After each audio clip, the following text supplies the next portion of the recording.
okay? And what we quote now is from former Defense Secretary William Cohn. JROTC is one of the best recruiting devices we could have. People talk locally about numbers, that not that many of our students end up recruiting, but there's no local numbers. We have an official word from the school district. The national numbers are 40 to 45% of JROTC graduates end up in the military. So the way I like to cast it is that youth of color are identified as at risk, which frankly is racist because not all youth of color are at risk. So they're targeting youth of color for a program to prepare them to be cannon fodder for our endless war on terrorism. And it is just horrifying to think that in this city, people would still be promoting this program. I have to ask the question, and I have to compare. Let me be the devil's advocate here for a minute. We keep hearing that this is a way out for children. And we know a lot of minority children come from single households, and families are struggling to get these children through or by or whatever. So, Marco, I'm going to throw this to you. Well, if anyone is familiar with, in San Francisco, there are tons and tons of programs out there that are grassroots and organically initiated that are aimed at, working with at-risk youth.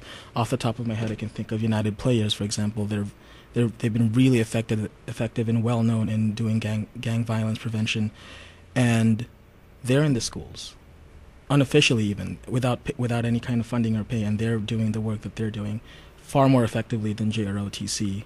At this point, JROTC only has 500 cadets because people are dropping out due to, there not being PE credits or the schools are no longer allowed to force kids into the class. So, are you saying kids used to be forced into these classes? Mm-hmm. Oh yeah, definitely. This is an important point. The way it's come up is up until last school year, they were getting physical education credit for it. And the way it was done in some of the schools, and even targeting immigrant families, is, sorry, the PE classes are already full. Your kid has to take JROTC or he will not graduate. Or they don't even say the first part. He has to take JROTC or he will not graduate. What they don't say is it's because of the PE credit. So there's a lot of deception going on. Marco, I'm going to go back to you because you're yes. A young person. And sure, please continue. In San Francisco school districts, San Francisco taxpayers are paying $1 million to maintain the JROTC program in our schools. We can take that money back. We can stop subcontracting the Pentagon to teach our at-risk youth leadership skills. We can fund our own programs that are, lining around the corner and struggling to get funding. As you're talking about this, and San Francisco has a large gay population. Mm-hmm. What is the cause and effect here in ROTC? The military has this thing. Don't ask, don't tell. Yes, and that is actually extended into the JROTC programs in high schools. JROTC instructors have to be selected from a pool of retired or active duty officers, and obviously they're subject to the same discrimination that happens in the military. They can't be openly gay in the military, therefore, you can't hire. There are no openly gay JROTC instructors, and even within high schools, even if there are openly LGBT JROTC cadets, they are denied benefits that non-LGBT cadets can receive upon graduation, such as enlistment at a higher pay grade of, I believe, E2 or E3. And basically, you get, if you're a JROTC graduate and you enlist in the military, you can get a higher pay grade automatically. And obviously, if you're openly gay, openly LGBT, you can't enlist in the military. There's also college ROTC scholarships that, again, LGBT students cannot receive because it involves signing up for the ROTC program, which to which Don't Ask, Don't Tell is extended into. You know, that leads me to believe that the gay community would have a reaction to this.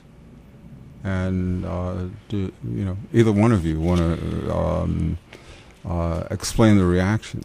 Well, that's why we appreciate that we have this airtime today, because there's a lot of myths out there, which is this is San Francisco, and the instructors are okay about kids coming out as gay, and the JROTC cadets have some gay youth who are saying, I'm gay in San Francisco in the program and everything's okay here.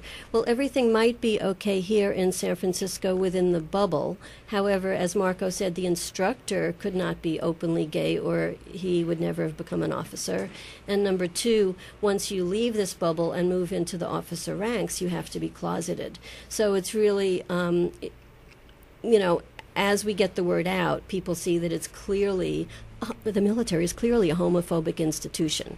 And just because within San Francisco we give people a little padding, people are not free to be who they are if they are gay in the military. What has been the response from the gay leaders in San Francisco? Well, of city officials, actually we have Supervisor Amiano and Supervisor Bevan Dufty, and Mark Sanchez. Mark Leno has come out in support, I think. So in terms of the leaders who are aware of the issue, and actually, Bevan Dufty has actually taken some real courageous leads on our behalf, which shows that we have a pretty broad base of people who understand the issue and see that there are many reasons to object to it Okay, you started talking about some of the city leaders. I know that you have some in the state. As a matter of fact, I've had Carol Migden on the show, and I'm pretty sure that she would take a stand against this. She has taken. Yes, so we have both Carol Migden and Mark Leno. Yes, okay. Correct.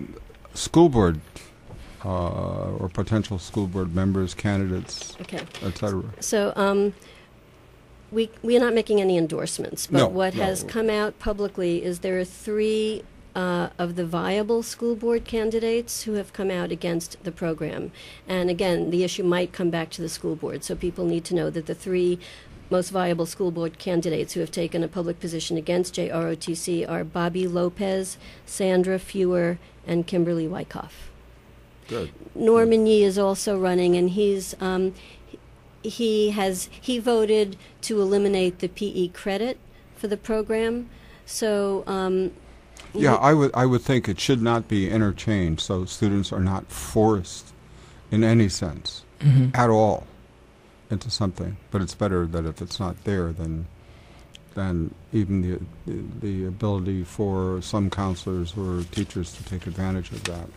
In fact, another word, the buzzwords that the proponents are using is it's a matter of choice.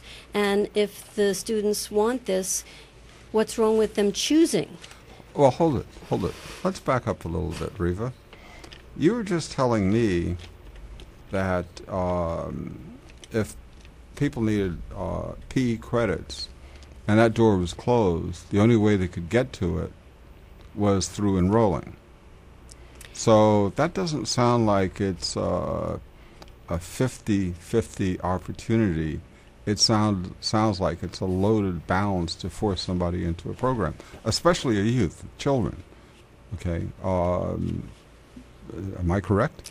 It is loaded, and actually, I sort of misspoke before. Marco was more accurate. Another way that students were put in involuntarily, it wasn't just the PE pressure, but some of them were signed up for it without asking. It was sort of by default. We've had a practice where is it 15 to 20%, I think, have been forced. Were enrolled without asking for it and did not know that they could disenroll. So that is involuntary. The program has at times been used to quote unquote discipline problem students.